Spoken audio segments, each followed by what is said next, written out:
ভাই আসসালামু আলাইকুম ভাই। ভাই রাজশাহীর বাজারে নদীর মাছের দাম কেমন ভাই?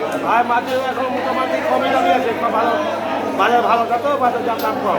দাম কম। আচ্ছা, এই আপনার ট্যাংরা কত করে? এটা 700 টাকা কেজি। পাবদা 400 টাকা কেজি। 400 কিলো সবই ধরে পদ্মা নদীর মাছ? না না, এটা হাইব্রিড। হাইব্রিড এগুলো? এটা হাইব্রিড পদ্মা নদীর না, বাজার। পদ্মা নদীর বেলা 700 টাকা কেজি। কত টাকা কেজি ভাই? 700 700। 700 টাকা কেজি এটা নদী ডাল। পদ্মা নদীর মাছ এটা 700 টাকা কেজি। হ্যাঁ। এগুলো মাছ তো আগে 1000-1200 টাকা কেজি ছিল।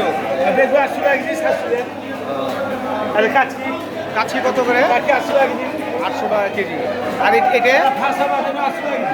ভাষা মাছ ফাঁসা মাছ এটা কত করে কেজি? 800 টাকা কেজি। 800 টাকা কেজি। জি, ধন্যবাদ আপনাকে।